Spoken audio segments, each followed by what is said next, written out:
Hello everyone and welcome back to our channel. Today, we have an exciting and interactive presentation lined up for you, looking at 5 well-known phrases you should know. I'm your host, Samantha, and joining me is a teaching veteran with a wealth of knowledge in the English language. Please, a warm welcome to our co-presenter, Charles. The first phrase we'll look at is, to sweep something under the carpet. This is a common expression. It's used when someone tries to hide or conceal something. Exactly, that's right. The person does not want to face reality. The act of sweeping the file under the rug, it symbolises an attempt to cover up or hide information. It's like pretending that the problem doesn't exist or hoping that it will simply go away. But as we know, problems rarely disappear on their own. For instance, imagine a company discovering a major mistake in one of their products.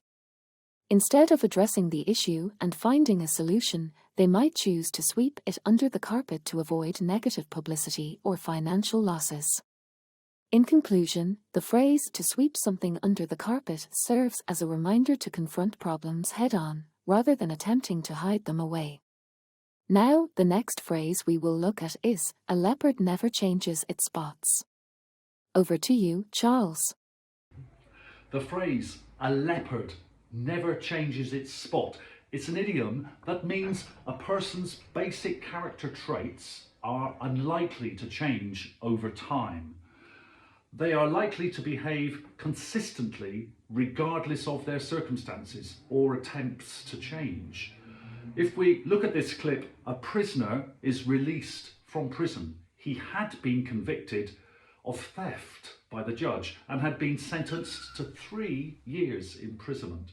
But when he is released, the old habits immediately return. He is a leopard that cannot change his spots.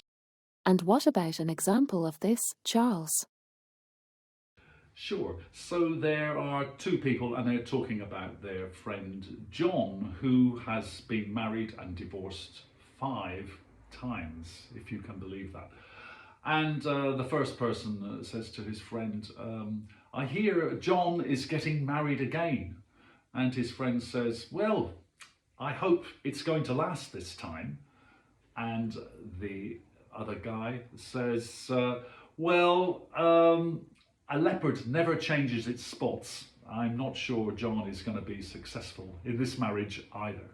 That's a rather enlightening example. People watching, do you have any examples of someone who is like a leopard that never changes its spots?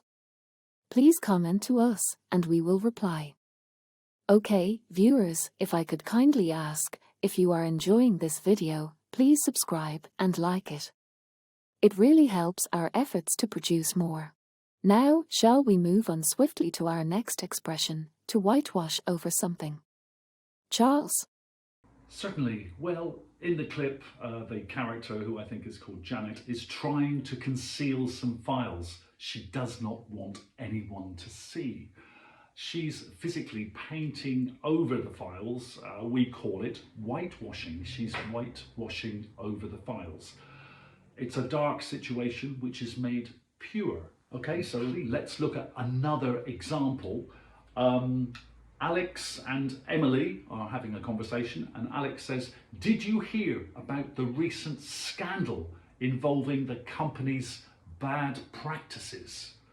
And Emily says, yes, it's quite alarming. The management is trying to whitewash over the whole situation though. And Alex says, what do you mean, Emily? And Emily says, they released a statement claiming it was an isolated incident, but I know for a fact that this has been going on for years. They're just trying to hide the extent of their wrongdoing. Alex says, that's terrible. They shouldn't be allowed to whitewash over such serious matters. So something's happening, it's bad, maybe it's breaking the law, maybe it's illegal, or maybe it's just morally wrong. Thanks for that elucidating example.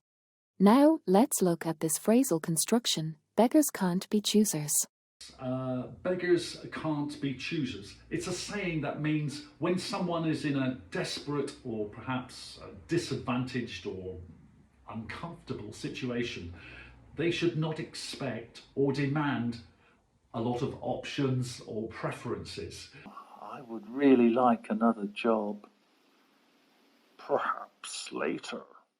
It means that when you are dependent on someone's generosity or assistance, you should be grateful for whatever you receive, even if it's not exactly what you want or prefer.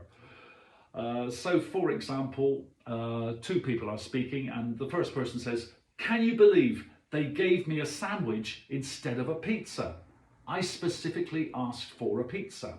And person B says, "Well, beggars can't be choosers, you know. When you're in need, you should be thankful for what you get, regardless of your preferences." Superbly clear, thanks Charles.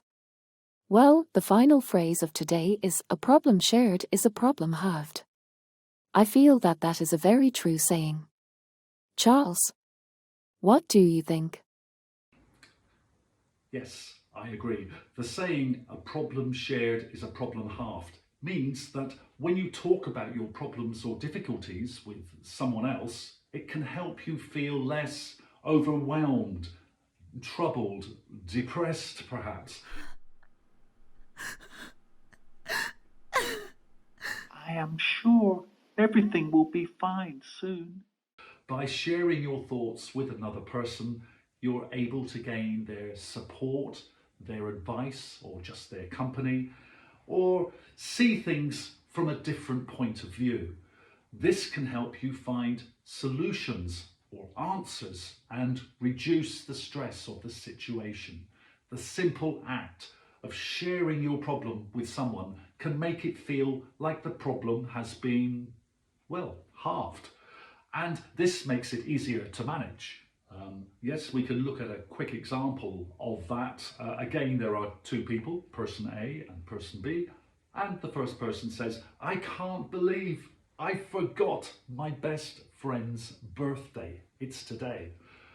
And the person B, the friend, says, "Don't worry, a problem shared is a problem halved. Let's plan a surprise party together. He'll love it."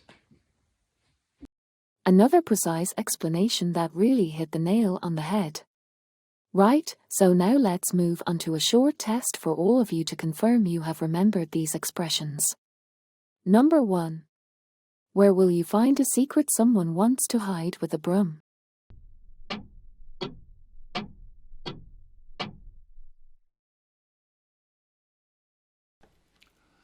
And the next question. A man is addicted to playing roulette. He spends all his money and it destroys his life. His wife leaves him. He loses his job. And then finally he stops gambling.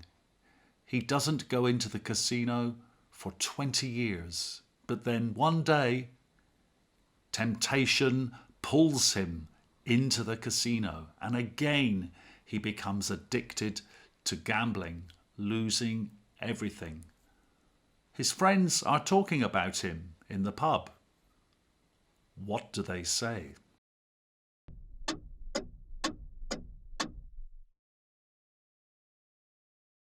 And here we have question number 3. A homeless poor man is speaking to a millionaire in the street, and the millionaire offers him a holiday on his luxury yacht. The poor guy then asks the millionaire, "Can I have the captain's cabin?" What does the millionaire reply?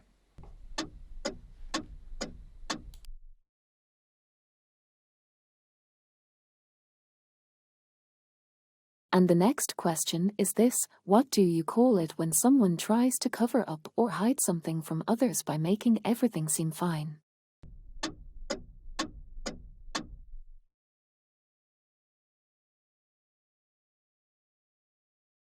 And my final question you have a big problem and you do not seem to have any way of resolving the problem.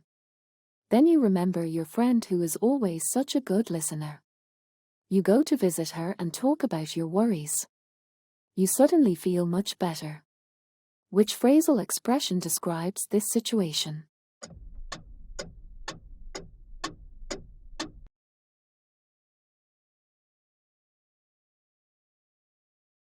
We would like to express our gratitude for joining us today and giving us the opportunity to share our knowledge with you. Learning phrasal verbs can sometimes be challenging, but with practice and perseverance, you can master them. We hope you found our presentation valuable and that you'll join us again for future language learning adventures. Keep growing. Keep enjoying the wonders of the English language. And take care. Yes, on behalf of Samantha and myself, thank you for watching. I hope you enjoyed it and that you found some valuable phrases which you can use going forward. I look forward to seeing you in our next video. Until then, keep learning, keep enjoying the language. Goodbye for now.